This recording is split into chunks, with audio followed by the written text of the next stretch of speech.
This channel does not promote or encourage any illegal activities. All contents provided by this channel is meant for educational.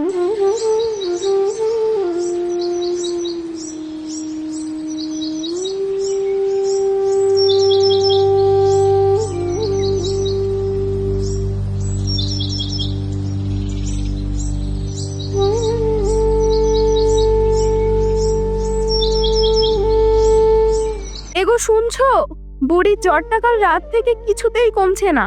এভাবে পড়ে থাকলে বাচ্চাটা তো মরে যাবে। তুমি একটা ডাক্তারের ব্যবস্থা করো না।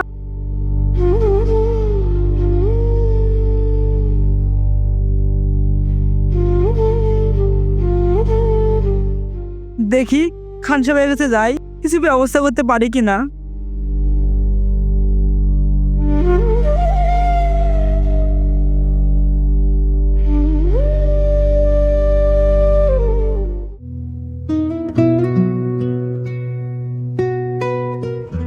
খান সাহেব, আপনার দিন দিন শরীরটা মোটা হয়ে যাচ্ছে। কতদিন আমাকে দিয়ে আর মালিশ করাবেন? একটু হাঁটাচলা করুন। কি যে তুই বলিস, আমি করব হাঁটা চলা?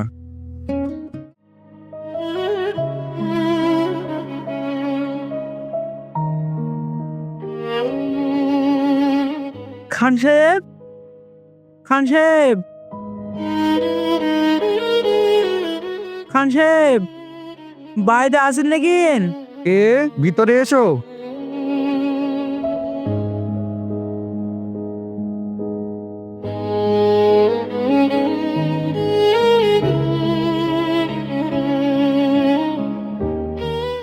ও রহিম, কি বলবি বল।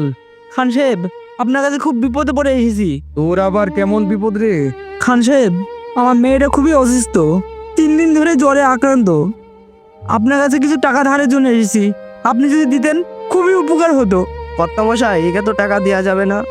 এ কি টাকা ফেরত দিতে পারবে? তুই ঠিকই বলেছিস, আমি দেখছি। না না, তোকে টাকা দিতে পারবো না। খান সাহেব, আপনার দুহাই লাগে, আমার মেয়েটা বিনা চিকিৎসায় মারা যাবে। টাকাটা না পেলে আমার মেয়ে বিনা চিকিৎসায় মারা যাবে। টাকা আমি দিতে পারি, কিন্তু একটা শর্ত আছে। হ্যাঁ হ্যাঁ হ্যাঁ, বলেন সাহেব, কি সত্য? আমি তাতে মানতে রাজি আছি। শর্ত আমার তেমন কিছু নয়, 1,20,000 টাকা নেই। আর তাতে এটা রমজান মাস, যেহেতু তুই আমার পাশের গ্রামের লোক, 1,10,000 টাকা নেব। তুই কি আমায় দিতে পারবি? হ্যাঁ, আল্লাহ যদি করায় আমি সব পারবো। যা তো জাফর, ঘর থেকে 1,00,000 টাকা নিয়ে আয় তো। ঠিক আছে কর্তামশাই, আনছি।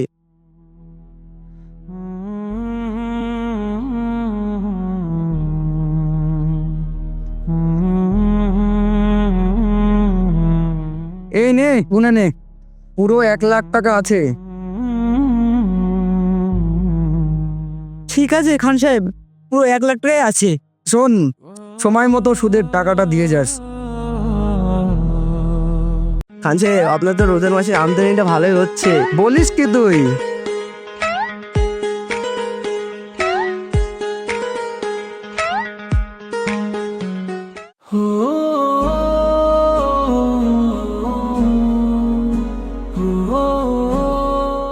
বুঝলি জাফর, মনে মনে ভাবছি 27টা রোজা হলে ইফতারি খাওয়াবো। সুদ করে আবার ইফতার? এই কি ভাবছিস রে? না না কর্তামশাই, কিছু ভাবছি না, ইফতারটা দিলে ভালোই হয়। চল চল, এবারে জলদি জলদি পা চালা। চলুন চলুন কর্তা।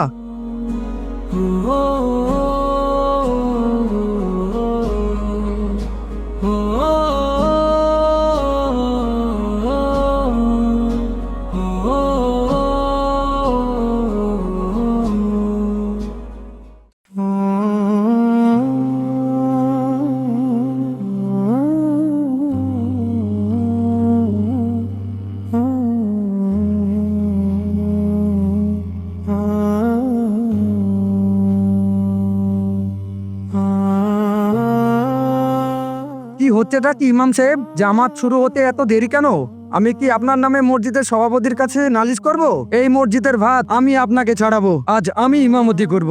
খান সাহেব, ওযু ছাড়া কি নামাজ হয়? আপনি বসেন, আমি আসছি। খান সাহেব, আপনি কি নামাজ পড়াতে পারবেন? অত তক্ক আমি বুঝি না, আমি সুদ খাবার দোয়া পারি, ওই দিয়ে আমি নামাজ পড়াবো। আপনি মুখলেস পিছনে দাঁড়ান।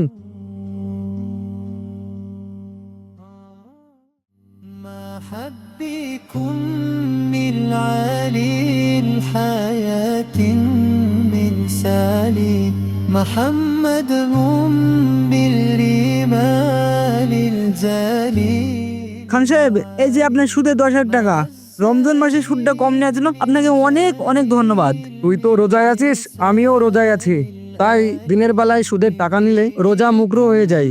তাই তুই টাকা নিয়ে যাই, ইফতারের পরে আসিস। ইফতারের পরে সুদ নিলে আর রোজা ভাঙবে না, ইফতারের পরে আসিস।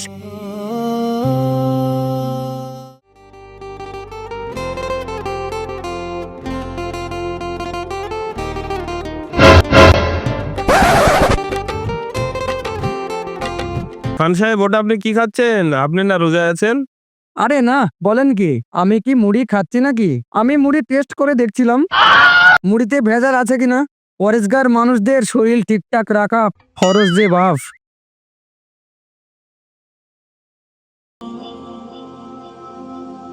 ইমাম সাহেব, আজ 27টা রোজা, তাই আজ বড় করে ইফতারি দিচ্ছি। দোয়া করবেন আমার যেন ব্যবসায় উন্নতি হয়, যেন সেই লাভের টাকা দিয়ে সবাইকে ইফতারি খাওয়াতে পারি। আস্তাগফিরুল্লাহ, কি ভয়ঙ্কর লোক রে! সুদের টাকায় ইফতার খাওয়াবো বলছে।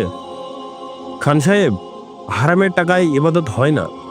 আপনার এই খাবার আমরা খাবো না। আপনার লোক জাগানো ইবাদত আপনি বাড়িতে নিয়ে যান। ইমাম সাহেব, আপনি কি বলতে চাইছেন?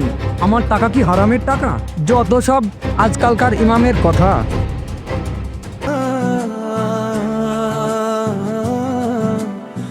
খান সাহেব, এবার কি রোজায় আপনি জাকাত দেবেন না? হ্যাঁ জাফর, মনে মনে তো ভাবছি জাকাত দেব, কিন্তু এবার আব্বাস ভাইকে জাকাত আমি দেব না, কারণ ওনার তো থাকার ঘরই নেই। পুরো মুর্শিদাবাদটাই তো ওর সম্পত্তি। আমার আরো দারিদ্র মানুষ লাগবে। জাফর, তুই খোঁজ লাগাতো। ঠিক আছে, কত মাসে আমি দেখছি। কেউ নেনার খবর টাকা থাকলে